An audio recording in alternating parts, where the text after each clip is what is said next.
नवरात्रे आते हैं तो हम शंकर जी के मंदिर घर में देवी जी के पूजन के चक्कर में, नवरात्रि की पूजन के चक्कर में, माँ आदिशक्ति की पूजन के चक्कर में, माँ भवानी की पूजन के चक्कर में हम शंकर जी के मंदिर कई बार जा नहीं पाते क्योंकि लेट हो जाते हैं।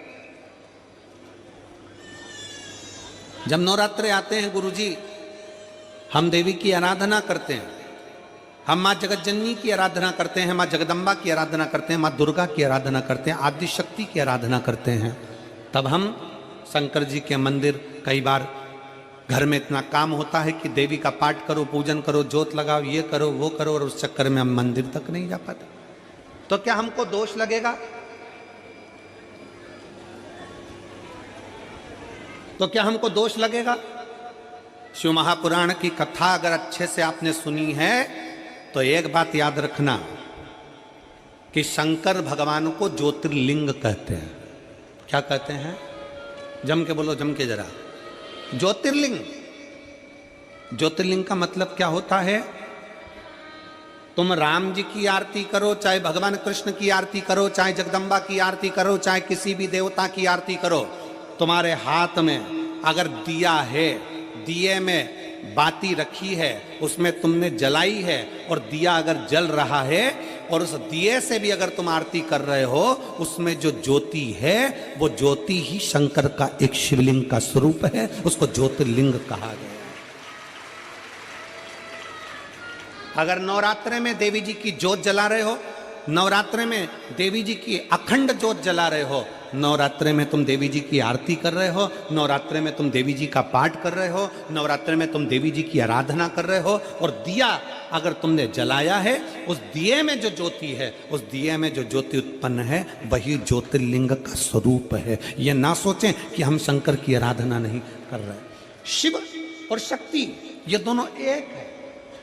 देवी की आराधना कर रहे हो मतलब शंकर की आराधना कर रहे हो, शक्ति की आराधना कर रहे हो मतलब शिव की आराधना कर रहे हो, शिव की आराधना कर रहे हो मतलब शक्ति की आराधना कर रहे हो। दोनों का प्रतिबिंब स्वरूप एक है।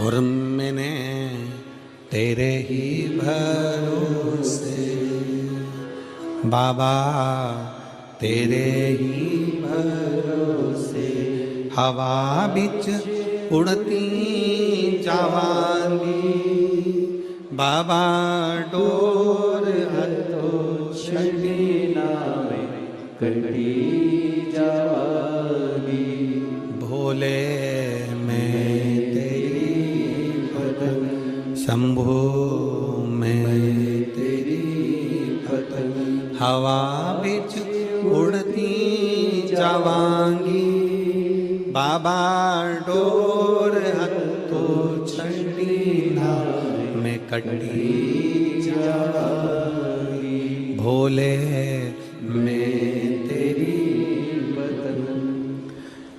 शंकर के मंदिर में नहीं भी गए और घर में अगर तुमने दिया लगाया है, दीप प्रज्वलित किया है, दीप जलाया है, ये मानकर चलना कि शिवलिंग वहीं पर विराजमान है, ज्योतिर्लिंग के रूप में विराजमान।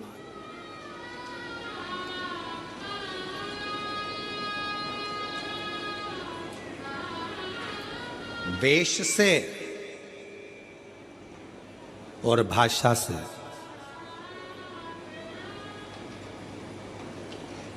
दुनिया के लोग रीझते हो। क्या क्या चीज? जम के बोलो जरा।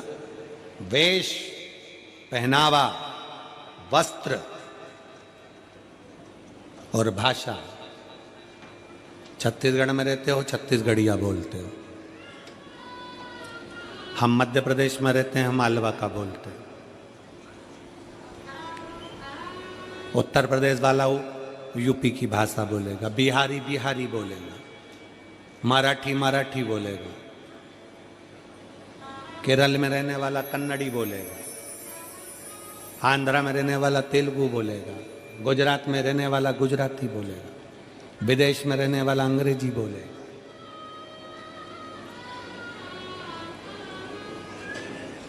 वेश और भाषा से दुनिया रीझती है, भगवान वेश और भाषा से नहीं रीझते, मेरे भोलेनाथ तुम्हारे दिल के भाव से रीझ जाते हैं।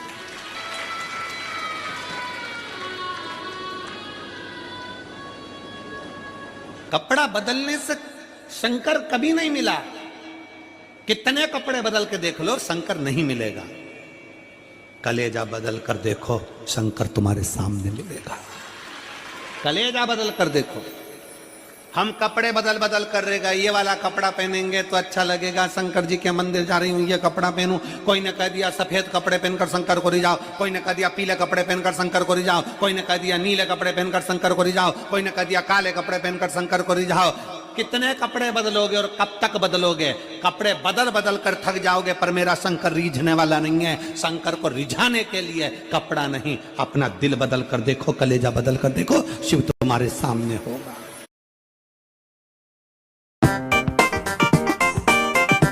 हम कलेजा नहीं बदल पा रहे, हम कब लेंगे? जितना लोगों को अच्छा दिख सकता है, गले में रुद्राक्ष की माला पहन लो, त्रिपुंड धारण कर लो, थोड़ा जटा जूट बाल बड़े कर लो। आज के जमाने में बनी बनाई जटाएं मिलती हैं, खूब नए नए बाल लगवा लो और बांध बुना के तैयार होकर हम अपना वेश बना लो। वेश बदलने से और भाषा बदलने से शंकर नहीं मिल सकता, वेश और भाषा से नहीं। मेरा शंकर भगवान दिल के भाव से, हृदय के भाव से मिलता है। निर्मल मन सो मोहि पावा, मोहि छल छिद्र कपट ना भावा। मुझे केवल निर्मल स्वभाव, निर्मल चित्त, निर्मल बुद्धि, निर्मल मन चाहिए। मन क्यों आयो कथा में? कोई तुमसे पूछे कि ये कथा का छठा दिन और सातवां दिन तुम इतनी संख्या में क्यों पहुंचते हो, कारण क्या है? उसका एक कारण है, जब कथा विराम होती है, कथा का विराम दिवस आता है, जैसे घर के मेहमान जाते जाते हमारे घर के बच्चों को 500, 100, 50 रुपए देकर जाते हैं, टॉफी देकर जाते हैं, उसी तरह कथा का समापन वाला दिन जब जैसे ही आरती होती है और आरती में कर्पूर गौरम होता है, वैसे ही मेरा भोले बाबा भी कर्पूर गौरम कर्णावतारम लुटाना प्रारंभ कर देता है।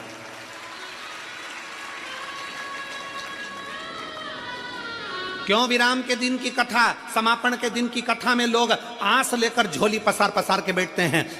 ठंडी में, गर्मी में, बारिश में, कितनी भी बारिश बरसे लोग उसमें बैठे रहते हैं, कितनी भी गर्मी पड़े लोग उसमें बैठे रहते हैं, कितनी भी ठंड पड़े। अभी मैनपुरी में, वहां मेरठ में ठंड थी, लोग बैठे सुबह 8 बजे। क्यों?